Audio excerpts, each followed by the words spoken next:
She got stage fright when she left. I can't take it. All right, cool. You think I can do this? Whoa! That was crazy. Here it goes. Hey! How are you? I'm good. How are you guys? Good. So I'll introduce you, and then maybe you can tell us a little bit about sort of who you are and what you do. Yeah. All right. So this is we've got two groups of 10th grade students with us from Ionia High School, and right now we're in the midst of a unit that's focused on the natural world, and so we have some students that are researching environmental conservation and water issues. But we've got two groups, two different classes that are kind of joining us today, and we are meeting with, I'm going to butcher it, I know we were practicing it too, Spychalski? Spychalski, yeah. Spychalski. Ms. Spychalski is from the West Michigan Environmental Action Council, and she's going to tell us a little bit more about what she does. So do you want them to save questions to the end, or kind of ask throughout? What makes the most sense? How about I give an intro just to WMEAC, and then if they have any broad questions after that, we can go for that. Awesome. Sounds perfect. Okay, great. So good morning, guys. How you doing? Good. Good. You guys have class really early. Yes, we do. Yeah. So my name is Ondrea Spychalski from the West Michigan Environmental Action Council. We call it WMEAC for short, because it's kind of a mouthful. And we are a 50-year-old environmental nonprofit that is stationed in West Michigan. So we focus largely on a variety of issues. We're very broad, but largely we focus on protecting natural and water resources, as well as creating a climate-resilient West Michigan, which is really helping to create a West Michigan that will be protected from climate change in the future. So preventing mass flooding issues, and helping those who might be impacted most directly, which is largely underserved and minority communities in the area. So my job specifically is I focus on water programs outreach. I help to put on 2 different river cleanups throughout the year. So we go out and we pick up trash along the Grand River. One of them is rather large. It's a 1,000+ person event. And we pick up a ton of stuff along the Grand River in 5 different cities. I also do our rain barrel programming. So does anybody know what a rain barrel is? No one? No one. Any hands? I have 6th graders who sometimes know that one. A rain barrel is a drum. It's a 55-gallon barrel. And what you utilize that for is you actually attach it to, you guys know what gutters are on your house? Plus, on the roof? Yep. Yeah, okay, well they go down a downspout then, and that rainwater, as it's blowing over your driveways, actually picks up different pollutants along the way, things like grass clippings or dirt or maybe oil and gas that might be on your driveways. And that gets into a storm drain, which usually goes directly into a nearby lake or stream, and then into Lake Michigan. So that rain barrel actually captures that water where it falls, so it doesn't end up in the storm drain. And it prevents pollution from getting into Lake Michigan. And then it also provides a free source of water to you or your parents to water, say maybe you have a veggie garden or indoor potted plants.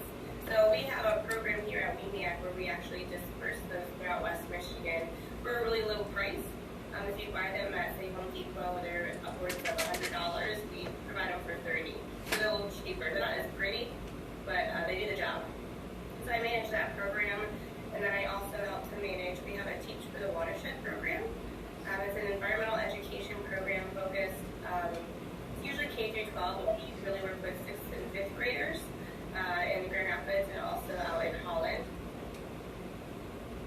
The watershed is, what can pollute the watershed and what different issues can affect water quality in the watershed. So I help manage those 3 programs there. But we have a lot of other things that we do here at WMEAC as well. We focus a lot on fracking as well as Line 5.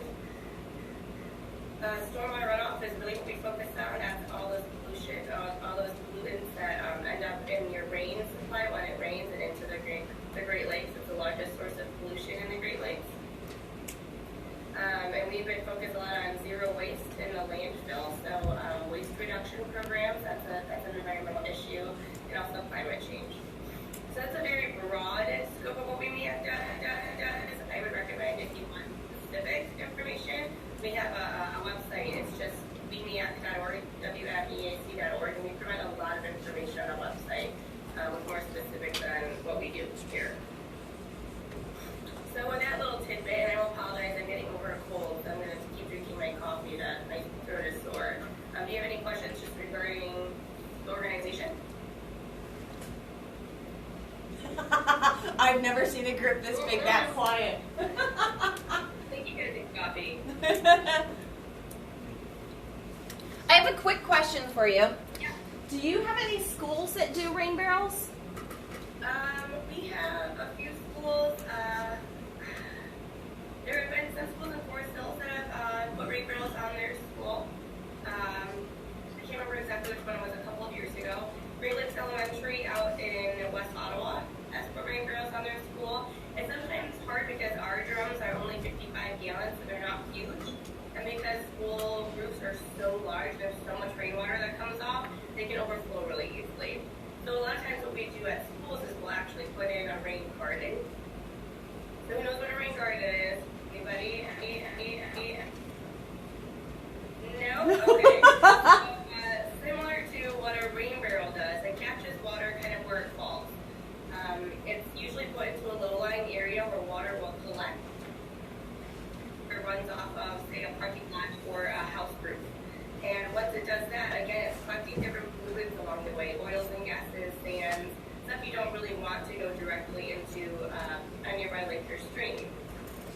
So a rain garden will be kind of a dugout little area. We'll put in soil, and then they plant native plants. So you guys know what an invasive plant is? You have to know an invasive. Any ideas? An invasive versus a native Speak plant. up. What's an invasive plant? Yeah. Yeah, exactly. A plant that doesn't belong to our local climate or a local ecosystem. To the area. Yeah. So in a rain garden, we plant only native plants that are native to Michigan. And a lot of times we try to plant plants that will attract pollinators, birds, bees, and butterflies. We want those to be established, those native species established there. And those plants, the plants that we plant in the rain garden, have really deep roots. We select them specifically for that. It helps that water filter through the soil. The soil actually acts as a natural filter for water. So what does a filter do for your water when you put it on your tap at home? What's that? Filters it. Filters it, cleans out any impurities. So soil is actually like Earth's big filter for water, for rainwater. It cleans out as it's filtering through the soil and percolating through. The rain gardens help to clean that water before it ends up into the Great Lakes. So we'll do big rain gardens at schools to help accommodate that large source of stormwater runoff from the roofs. Do you guys have any We've questions? done a few of those around town. Very cool. You have no question? I don't have questions. All right, I have one more I'm just very curious about, and I don't know if you would know the answer to this. So we live in a fairly, parts of it are fairly rural, with a lot of farmland. Have you guys done any research on sort of farm runoff into the Great Lakes and sort of what's in terms of how that's affecting the populations and wildlife in the Great Lakes? Yeah, so we focus, when we talk about non-point source pollution, so those are the fluids that are on land that get into the water supply via rainwater. So I talk about stormwater runoff, it's water that's running off of impervious surfaces, your parking lots, your houses. That's picking up those non-point source fluids along the way. And a part of the education program that we have, we teach about pesticides, fertilizers, and also manure from livestock. That can get into the water supply and create big issues. Fertilizer creates big algal blooms, which you've probably heard about with Lake Erie. Also Lake Krakatoa and Holland with that. Project Clarity in Holland might be something interesting to research. They do a lot of work with farmers in particular to help prevent their farm runoff from getting. That's a pretty interesting program that they do. So we teach the 6th graders about the issues that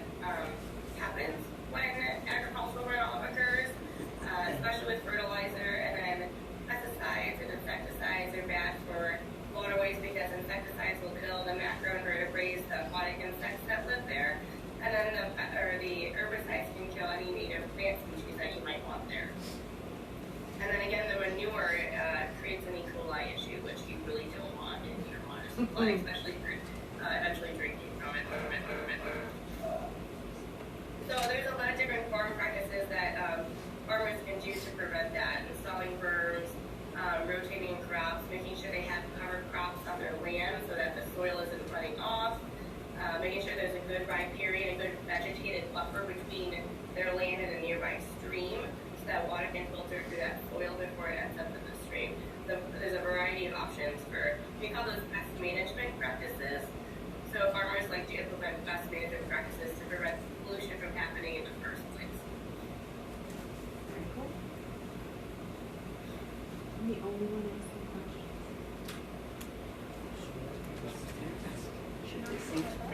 questions. I know, right? We've got students that are working on a variety of different issues. So we've got students that are working on deer population issues, bat population, butterflies, trees, yeah.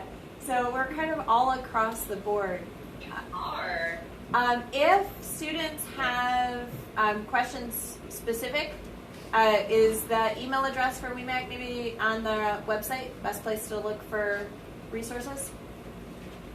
If they have specific questions, we don't have like a general inquiry email, but if they have some specifics and they have kind of a direction they'd like to go in, I'd be more than happy to try to answer that question and give them some resources that I'm familiar with.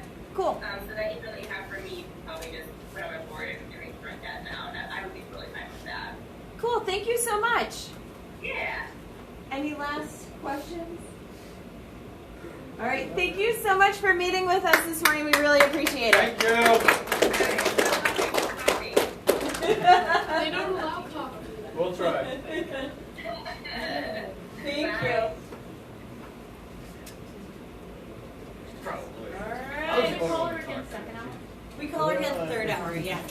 My third hour class, though, they have, like, they're doing a lot with water. So